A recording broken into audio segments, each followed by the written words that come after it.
Welcome to the Near Memo, a weekly conversation about search, social, and commerce. What happened, why it matters, and the implications for local. But Mike, let's move on to you and the news that was not reported by Amazon, although Amazon laid off, is in the process of laying off roughly 10,000 people, many through voluntary buyouts, others involuntary, I gather. And the division which houses Alexa got hit particularly hard. There was a report, I think, originally in Business Insider, reproduced by Ars Technica, I believe, that said Alexa's losing $10 billion a year, or is substantially responsible for this division losing $10 billion a year. And so it sounds like they're radically scaling back their ambition around Alexa. What are your thoughts on that?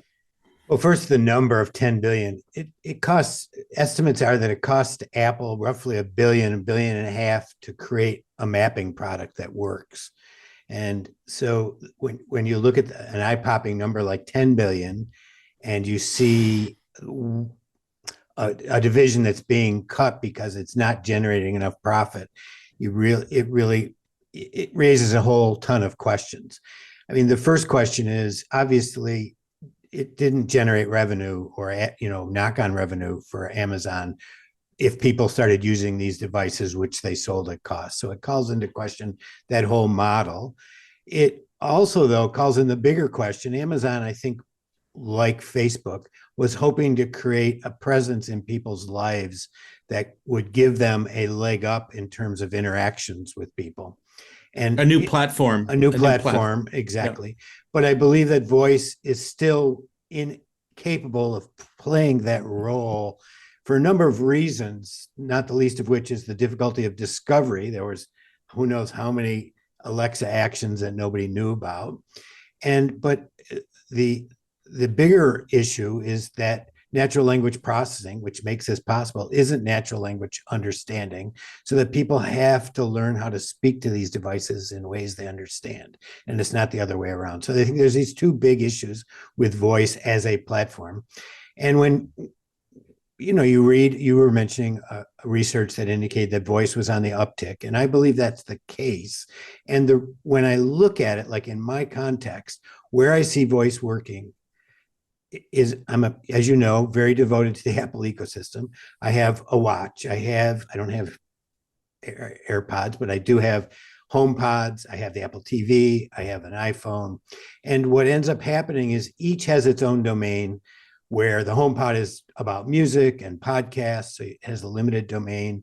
The TV is about discovering TV shows with voice search and perhaps music also.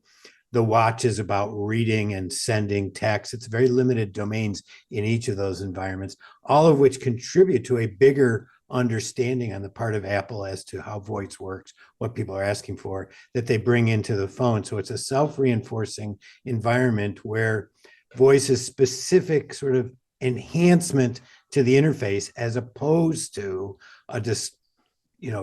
it's only discovery when it makes sense in that context, right? On the HomePod, it's a way to discover. I say, gee, play me some music, and it will create a new playlist for me. So there is some serendipitous discovery possible, but what Apple has done is moved it across as an interface element to tie their whole CarPlay, is another one where you ask for directions, or maybe you ask for music, right? Again, limited domains where the voice can function, natural language processing can function reasonably well because it's not being asked to do everything, and it works in that context. And if voice is going up, it's because people are learning how to interact with the machines in those limited domains and limited contexts, which isn't a platform. It isn't this sort of new way of interacting. It's just an alternative interface to get what you would have done some other way. But typing on CarPlay is hard. There is no typing on a HomePod, et cetera. It's an interface that works reasonably well in certain situations. I would say that the expectations of these products were out of whack, right? I mean, they sort of fell victim to the traditional Silicon Valley kind of hype cycle where, it's a remarkable, let's just acknowledge that what these devices can do is kind of remarkable in a way. You speak to them and they give you information. And most of the time it's pretty good, not always, but most of the time, Right. especially in the context of our learned, as we learn to tune our requests to their limitations.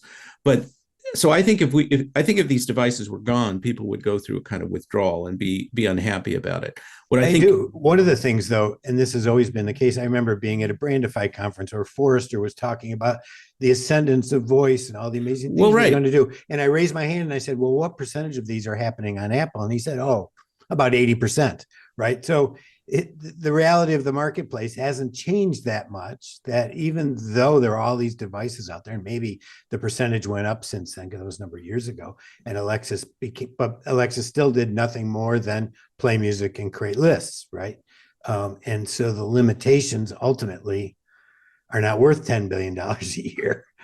Well, right. The 10 billion may not be entirely attributable to voice, but the impression was that it was substantially the Right. cause of that. But I would say that Amazon made some strategic errors in its thinking about the product. I mean, first, as you point out, they're trying to flood the market by keeping the price low, which worked for them. I mean, it worked very well from the standpoint of penetration, but it didn't work from the economics of supporting the devices. And then there was an assumption that there would be this third-party ecosystem that would somehow generate revenue, maybe advertising, and certainly commerce. And there was, over at Search Engine Land when I was there, I would write about survey after survey after survey where people said, "Oh, I'm buying things with these devices, or with voice," and I was always kind of skeptical about that because I certainly wasn't doing that, and nobody I knew was doing that.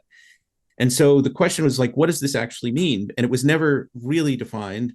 And you would see things like 20% of people are buying products using voice or whatever. And that never materialized, which raises this whole other question about the validity of survey data Yes, versus, yeah, go ahead. Yes and no, Greg. I mean, if to Mike's point, I mean, if creating lists is part of the voice experience, which it certainly is for me, that is a buying behavior, even if you're not actually finishing the transaction on the same. For sure, but that was not clarified in these studies, right? I mean, I think that that's very reasonable to say that there was discovery, and I don't entirely agree with you, Mike, that there's no discovery potential here. I'm not saying there's no potential. I'm just saying it's very hard and it's a difficult interface on which to make discovery easy and pleasant. That particularly of new functions, right? It's like it's one thing once you've learned a function or a way to interact that you can perhaps go with it, but it's very difficult to learn new capabilities when you don't know what those are. It's just a very difficult context. Well, Alexa does a relatively good job of saying, by the way, did you know I can do this? Try this, and Google to a lesser degree. Regardless, I think the interesting thing now is where does this all go from here? It seemed to me that there was a plateauing of capabilities. There was a lot of sort of investment and a lot of sort of announcements and new features or suggestions of coming features, and everything has sort of stopped from a growth perspective, from voice and voice search. The back end, I think, continues to evolve, right? The AI pieces of it and the natural language processing. Translation is a good example of the evolution. Right. I think where it goes is that if you have, I think it leaves it in the domain of Google and Apple, who have multiple devices feeding into an ecosystem, and then they can push it forward slowly as it improves, as you go from NLP to natural language understanding. As those transitions occur over the next 5 and 10 years, the people with the platforms will win. Now, if there are no new platforms, then it means that Apple and Google will dominate voice, and Facebook and Amazon really don't have a play.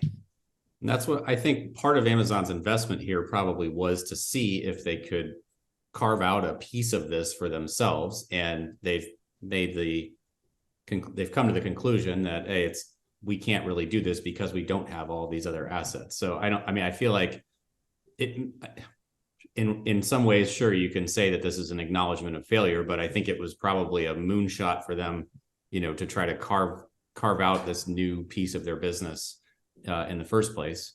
Well, the second thing I would say is from a so I will fully admit, I thought voice would be a much bigger wave than it's clearly been.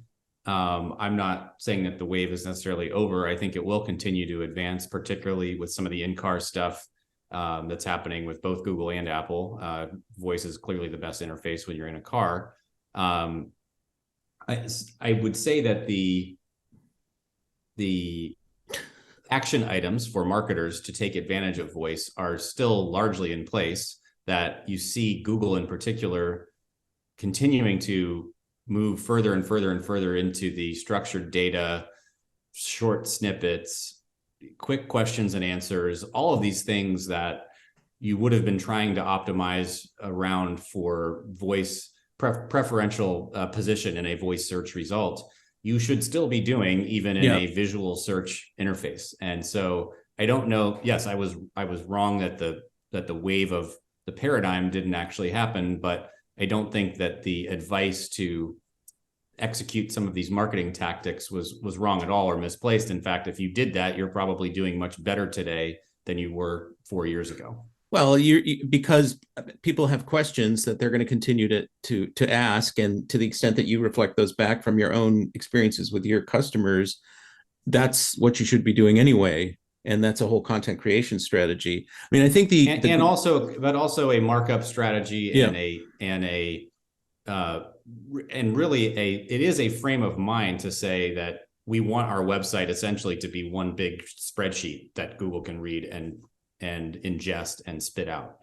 So I would say that is still the right mindset. And I think marketers who are not longtime search folks are probably still much more concerned with the way something looks and the sort of natural user journey through the site, when Google really is the UX. Increasingly, if you're doing a good job of marking up your site in a way that is very highly structured, quick to load, easy for Google to extract information, that's your customers are largely getting what they need from Google. And I don't think that mindset shift still has not fully happened, if it's even really started. And I think it's still good advice in 2023, just as it was in 2017. Well, two final points I would say. Google's formal number, I think, was like 20%. I'd have to look this up. 20% of voice search on Android devices, or 20% of search on Android devices was initiated by voice. I think that's an old number, but it still shows a pretty substantial chunk. And it's not 50%, it's not 60%, is happening via voice. And I think in the local space, voice is still important. Driving directions, some of the quick lookups that people do. I mean, I am a heavy voice user. I just bought a Philips Hue light bulb, Alexa dot, whatever, Echo Dot combination. And I'm going to buy more because, turn off second light, turn off outside light. That's great. It works really well. And so the smart home is an area where Amazon does have a future and is one of the leaders. And they've made it such that voice is a central part of the control function of that system. So I don't think it's going away. I just think that, now we're in whatever the curve is, the hype cycle, the trough of despair, whatever. I forget the names. I mean, we're in a different place, and it'll be a much longer path toward whatever this becomes. And as you say, David, the car is a really critical environment, and that's only getting more stuffed with tech as we go. Thanks for joining David, Mike, and Greg. To stay on top of the latest developments in local, subscribe to our newsletter at nearmedia.co. We'll see you next week.